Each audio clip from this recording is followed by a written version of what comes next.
Welcome to federal Andhra Pradesh. YSR Congress party అధినేత, మాజీ ముఖ్యమంత్రి వైఎస్ జగన్మోహన్ రెడ్డి ఇటీవల హిందీ భాషపై చేసిన వ్యాఖ్యలు ఇప్పుడు వైరల్ అయ్యాయి. కొన్ని ప్రాంతాల్లో వివాదాస్పదం కూడా అయ్యాయి. ఆయన మాటలున్న వీడియో ఇటీవల సామాజిక మాధ్యమాల్లో విస్తృతంగా ప్రచారమైంది.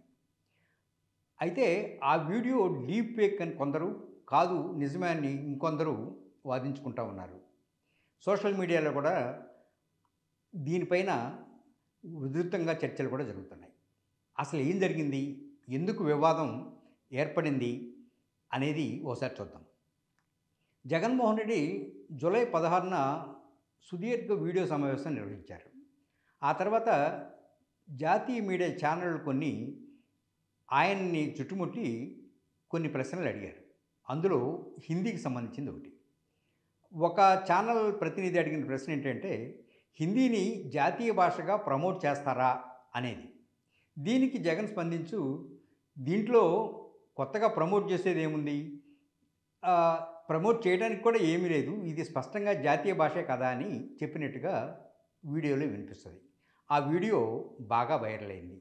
దీంతో ఇది డీప్ ఫేక్ వీడియో అని కొందరు వాదించడం మొదలెట్టారు. జగన్ ఎప్పుడు ఎలాంటి వ్యాఖ్యలు చేయలేదని వాళ్ళ వాదన.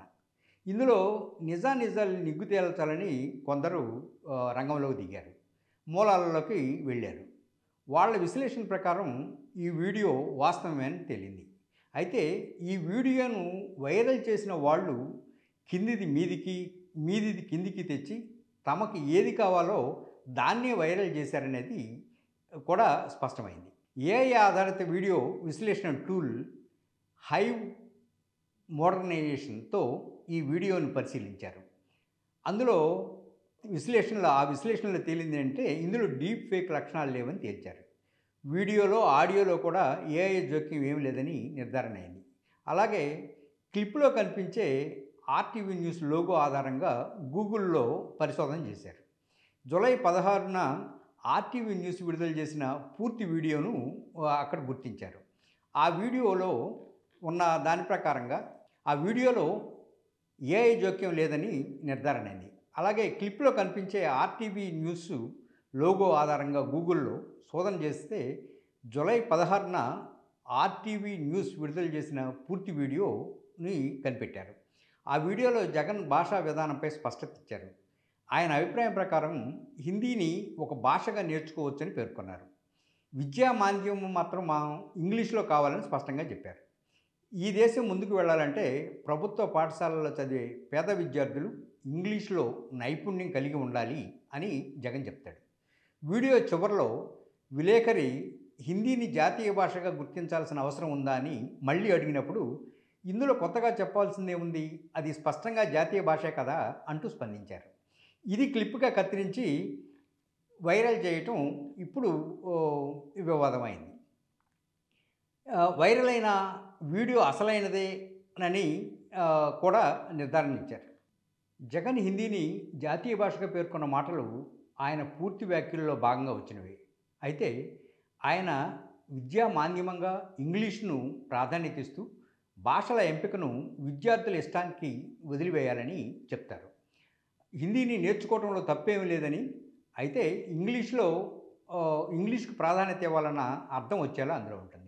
మీడియాలో మాత్రం కింద చెప్పిన వ్యాఖ్యని పైకి తీసుకొచ్చి, పైకి ఉన్న దాన్ని కిందకి తీసుకురావడంతో అసలు అర్థం మారిపోయి, ఆయన హిందీ భాషకు ప్రాధాన్యత ఇస్తున్నారు లేదా హిందీని గుర్తిస్తున్నారు అనుకున్న సెన్స్ వచ్చేలా వీడియోలు ఛానళ్ళు కొన్ని ఆ వీడియోను మాత్రమే, అంతవరకు ఉన్న వ్యాఖ్యలున్న వీడియోను మాత్రమే ప్రచారం చేశాయి. ఇది హిందీ భాషా ఛానళ్లకు తమకు కావాల్సిన వాటిని తాము తీసుకొని మిగతా వాటిని వదిలేయడం వల్ల అసలు వక్తల్ని ఇబ్బంది పెట్టే పరిస్థితి తీసుకొచ్చారు. హిందీని జగన్ ప్రమోట్ చేస్తున్నారా అనే అర్థం వచ్చేలా చేస్తే దక్షిణాది రాష్ట్రాల వాళ్ళు కాస్తంత ఇబ్బంది పడే అవకాశం ఉంటుంది. హిందీ దక్షిణాది వాళ్ళు వ్యతిరేకిస్తారన్న ఉద్దేశం కూడా అందులో ఉండొచ్చు. బహుశా ఇంకా స్పష్టంగా చెప్పాలంటే, ఇది దక్షిణాది ప్రాంతాలలో జగన్‌కి వ్యతిరేకంగా ఉండటం కోసం చేసిన వీడియోనా అన్నట్టుగా, లేదా ఆయన అటువంటి కామెంట్లు చేశారన్న అర్థం వచ్చేలాను ఈ వీడియోలున్నాయి. సో, ఇట్లా అపార్థం చేసుకోవడానికి దారితీసిన పరిస్థితులు ఉండటం వల్ల ఈ వీడియోని ఫేకా లేతే నిజమా అని తేల్చడం కోసం రంగంలోకి దిగి ఇది ఫేక్ కాదు, నిజమే అని తేల్చారు. అయితే జర్నలిజంలో ఉన్న ప్రధానమైన సూత్రం ప్రకారంగా ఉన్నది ఉన్నట్టు చెప్పడం అనేది వాస్తవం. ఆయన అన్న వ్యాఖ్యల్ని యథాతథంగా కనుక ఆ వీడియోలని కనుక పోస్ట్ చేసున్నట్టయితే అసలు ఈ పరిస్థితి వచ్చుండేది కాదు. అందువల్ల మీడియా తన బాధ్యతను గుర్తించి ఇప్పటికైనా ఎనక ముందు ఉండేటట్టుగా వీడియోలను తయారు చేసి, లేదా వాళ్ళ అన్న మాటలను అన్నట్టుగా వీడియోలను పెడితే జనం అర్థం చేసుకోవడానికి, ఇటువంటి అపార్థాలు రాకుండా ఉండటానికి అవకాశం ఉంటుందని సీనియర్ జర్నలిస్టు జి. ఆంజనేయులు లాంటి వాళ్ళు చెప్తా ఉన్నారు. అటువంటి ప్రాక్టీస్‌ని మీడియా కూడా అలవాటు చేసుకుంటే బాగుంటుంది.